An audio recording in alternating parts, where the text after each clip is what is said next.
there are a couple of things that I definitely do not like about this planer.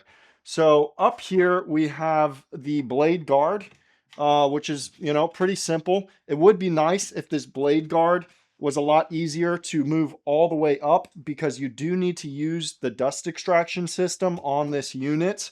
And in order to fit that dust extraction system in here, this guy really gets in the way and it's annoying. So it'd be nice if this guy came all the way up and out of the way without having to, completely undo this guy or whatever to get it out of the way. So the functionality on this is pretty mediocre.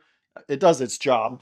I'm not going to complain about this part. I'm sure that they're kind of the same on all of these units themselves.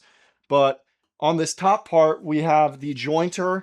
Now the fence itself is actually pretty nice. Well, I wouldn't say it's nice, but it's square. So that was the nice part that I really enjoyed about this, is that it came out of the gate square. Everything was okay on this unit. So that part's nice. I don't like the grooves, but there is a way that we could just modify this guy by building our own kind of fence and even making it longer, which would be nice at the end of the day to help with our in-feed and out-feed.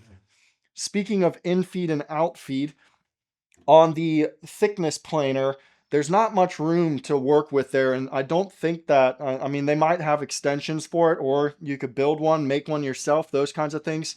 But what seems to happen, oh, sorry about the sound on there. So what seems to happen here is you can see that there's kind of like a wear from feeding all the wood through, and it leaves this kind of almost uneven surface.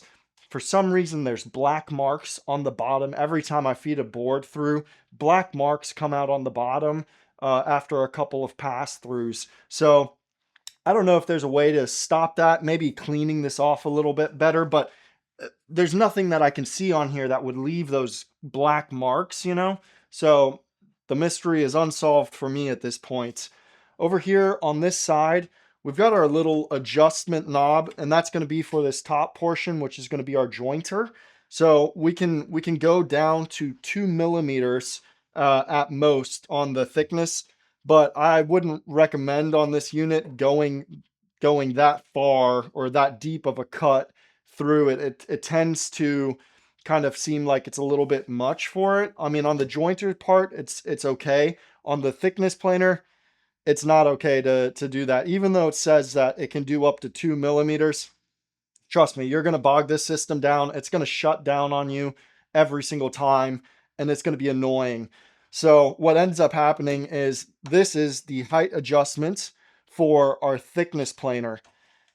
This is a part that I just hate on this unit as of right now, and I've been running this thing for a solid 6 months, and it's been getting its use. I've been using it to mill down this thick cedar. So right now this is at 35 millimeters thick, and the boards that I just needed for a shelf I was making, I brought down to 22 millimeters.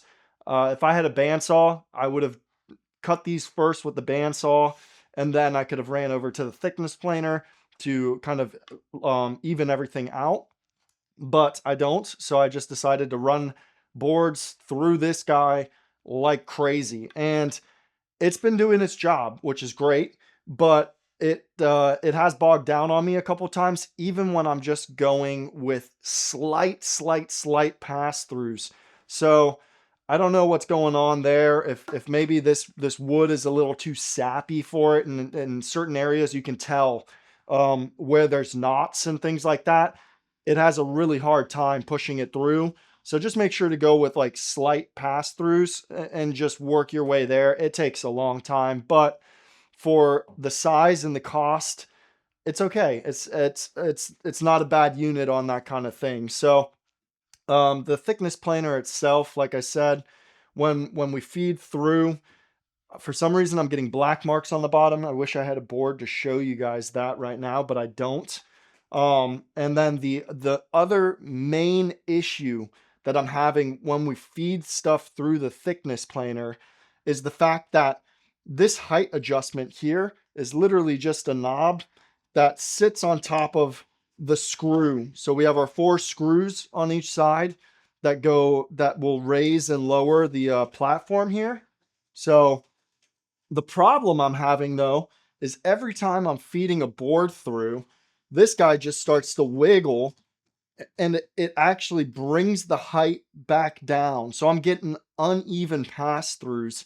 So what I've had to end up doing is taking a clamp of some sort and putting it on here and pinching it against a rail or something like that and keeping this guy in place. Or I'll feed my wood through and come and manually hold this guy in place to make sure that I'm getting an even pass through. Now, one way that I have found to make this helpful is, like I said, on my last pass through, I barely moved this guy. I mean, I'm talking just like a couple of centimeters that I'll twist this guy over, and I will just run it through at that height a couple of times, and it's led to great results on my boards. They're all true in dimensions, which is great, but it's very annoying that this guy just kind of wiggles around and constantly is moving your height. So you have to be careful and watch this guy. They really need to fix this part and put some kind of maybe locking mechanism even would be great to lock it down at that depth. Now I know on certain thickness planers we have that gauge, and that gauge will fluctuate between how much it's passing off or taking off of your material, but I'm not sure if it's supposed to automatically drop down if it's being overloaded. But I don't like it because I mean, I'm barely taking off any material. I wouldn't even say that I'm taking off maybe a millimeter at a time. And this guy will bounce all over and bring down that gauge. So when I look at the, let me show you. When I look at the height gauge over here, so we have a strip that has our millimeters starting at 0 going down to 120 millimeters. It's a good size, honestly. And that's why I kind of went with the 1070 instead of, I think they had the 850 at the store as well. And it just looked tiny. And I knew for myself in this shop, I wanted something a little bigger. So I went with this guy.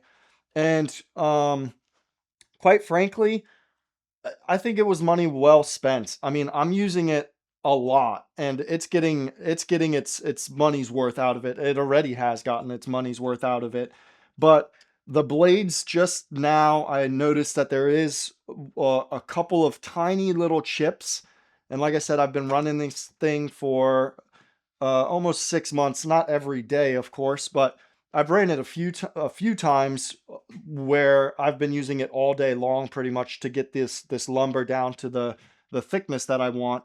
And I'm just now probably going to need to replace the blades, which is expected, honestly, if you ask me. So the blades, I think, lasted a good amount. I might be able to sharpen them. I don't know anything about that though, so I'm just going to replace them. I couldn't find the blades at the store though, so I'm ordering them off Amazon. I saw that on Amazon, and that's works for me. So the other issue that I've had with this guy is once it bogs down and shuts off, they have a reset button here. So you're supposed to turn off the machine even though it's already off. You press the off button, and then you're supposed to be able to just click in this reset button, and then you can start it back up. And I can't tell you, I don't know if this reset button is broken on mine and just doesn't work. I've sat there and just pushed buttons over and over again is what it feels like to get this thing to start. And when I try to turn it on, it just doesn't start. And then I unplug it, let it sit for a while. Same thing, doesn't want to start. It's annoying. It's just so annoying because I feel like I'm wasting time just sitting here clicking on this reset button, hoping that it's going to work, and nothing's happening. And then eventually, for some odd reason, I have no idea how to explain it, it finally kicks back on. And I'm able to start the machine and start running through. And then at that point, I'm so scared to do heavier pass-throughs because of the fact that if it bogs down again, I'm out for another 10 minutes is what it feels like at times, you know? So It's it's been a journey with this guy. But for a small shop and for someone who's starting out and possibly not using this machine that often, I'd still recommend it at the end of the day. Now, if you're a larger shop and you know you're going to be using a thickness planer every single day and you need something that's reliable and just going to give you precision every single time, I would not recommend this machine at all. So the second that I get into a larger shop or come around some money to get a new machine that's probably specifically just a jointer or specifically just a planer, I will probably do so. And that's just because this one seems to me like it's, well, cheap because I didn't spend that much money on it. At the end of the day, I got two machines for the price of one, sometimes even half of one, if not more. Some of these machines can run a couple thousand.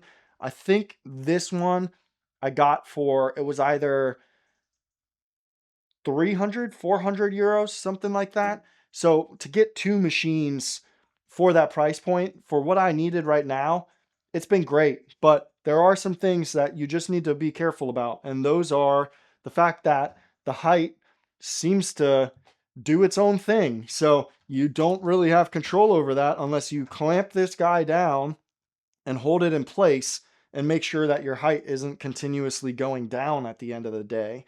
The reset button doesn't seem to work for me, so I don't know what's going on with that, you know?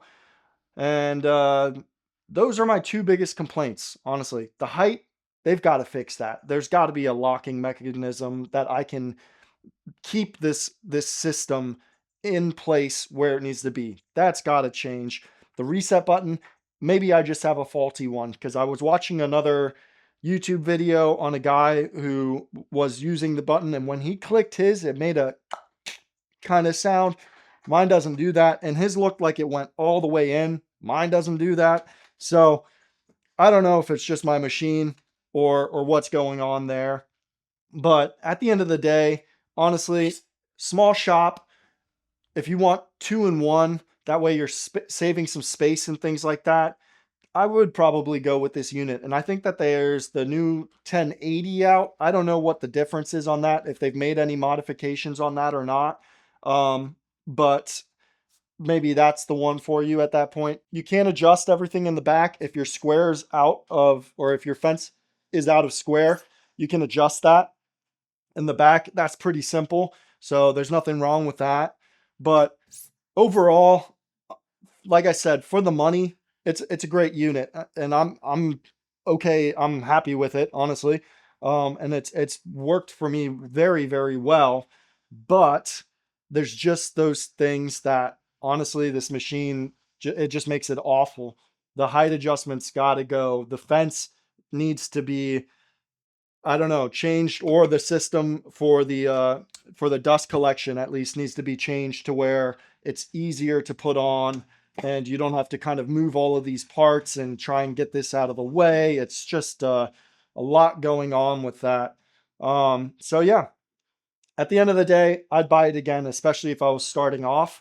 But if you're a larger shop and you are on to your next unit, I'm going to get something else. I'm going to get something that's more accurate and reliable at the end of the day than this unit is. So sorry, Sheeppach. I hope you don't take this personally, but this is a review on your tool. So hopefully it helps you guys as well. If you're seeing this, now you'll know for the next one, you can do these upgrades, and that's going to help with making this unit a lot nicer to work with.